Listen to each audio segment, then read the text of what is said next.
आदरणीय भक्तजनों सादर नमस्कार बोलो आनंद कंद भगवान की जय। ओम गंगणपतये नमः। ओम सरस्वत्यै नमः। श्री सद्गुरुदेवाय नमः। आदरणीय भक्तजनों सादर नमस्कार। आज हम आप लोगों को करकेतन मणि की परीक्षा की विधि के बारे में श्रवण करवाएंगे। कल हमने आपको 74वें अध्याय में पुष्पराग मणि की परीक्षा की विधि श्रवण करवाई थी। इस 75वें अध्याय में आपको करकेतन मणि की परीक्षा की विधि श्रवण करवाएंगे। बोले आनंद कंद भगवान की जय। नारायणं नमस्कृत्य नरं चैव नरोत्तमं देवीं सरस्वतीं व्यासं ततो जयमुदीरयेत्। ऋषियों के पूछे जाने पर श्री सूत जी ने कहा और भगवान रुद्र के पूछे जाने पर भगवान विष्णु ने उनको बताया। कहते हैं पवन देव ने रत्न बीज रूप उस दैत्यराज बलासुर के नखों को प्रसन्नतापूर्वक लेकर कमल वन प्रांत में बिखेर दिया। पवन देव जी ने रत्न बीज रूप उस दैत्यराज बलासुर के नाखूनों को प्रसन्नतापूर्वक लेकर के कमल वन प्रांत में बिखेर दिया। वायु द्वारा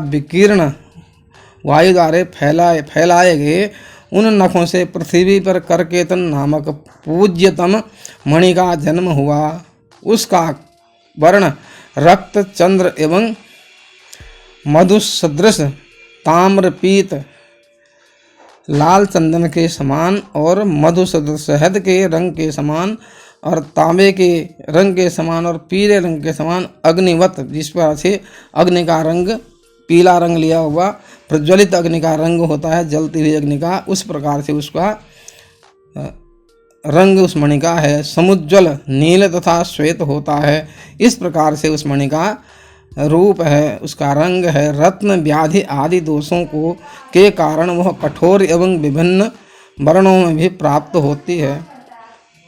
जो करकेतन मणियाँ स्निग्ध स्वच्छ समराग अनुरंजित पीत गुरुत्व धर्म से संयुक्त एवं विचित्र आभा से व्याप्त तथा संताप व्रण और व्याधि आदि दोषों से रहित होती हैं, उन्हें विशुद्ध या परम पवित्र माना जाता है। स्वर्ण पत्र में स्फटित कर जब उन मणियों को अग्नि में शोधित किया जाता है, अग्नि में उनका शोधन किया जाता है, अग्नि से शुद्ध किया जाता है, तो वे अत्यधिक देदीप्यमान हो उठती हैं और अत्यधिक चमकीली हो जाती हैं, देदीप्यमान हो उठती हैं।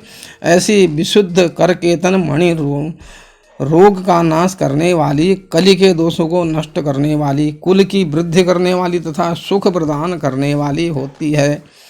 जो मनुष्य अपने शरीर को अलंकृत करने के लिए इस प्रकार के बहुत से गुणों वाली करकेतन नामक मणि को धारण करते हैं, वे पूजित प्रचुर धन से परिपूर्ण तथा अनेक बंधु बांधवों से संपन्न होते हैं और नित्य उज्ज्वल कीर्ति से संपन्न तथा प्रसन्न रहते हैं।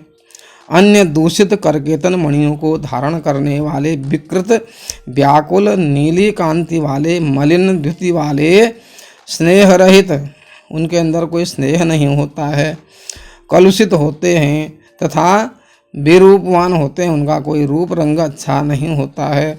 वे तेज दीप्ति कुल पुष्टि आदि से विहीन वो निस्तेज होते हैं, दीप्ति नहीं होती उनकी, कोई मुख पर कोई दीप्यमान नहीं होता है, कुल उनका कुल श्रेष्ठ नहीं होता, उनकी पुष्टि आदि से विहीन होते हैं, उनका कोई श्रेष्ठ कुल नहीं, कोई पुष्ट नहीं होते, उनका शरीर भी बिल्कुल कमज़ोर होता है। इस प्रकार के आदि से इन सभी प्रकार के गुणों से वो विहीन होते हैं और दूषित करकेतन के सदृश शरीर को धारण करते हैं। जिस प्रकार से दूषित करकेतन मणि होती है, उसी प्रकार से उनका शरीर भी होता है, ऐसा शरीर उनका होता है। इस प्रकार से इस करकेतन मणि की परीक्षा और उसकी विधि हमने आपको श्रवण करवाई है। 75वें अध्याय में करकेतन मणि की परीक्षा के बारे में आपको श्रवण करवाया है। कल हम आपको 76वें अध्याय में भीष्मक मणि की परीक्षा विधि श्रवण करवाएंगे।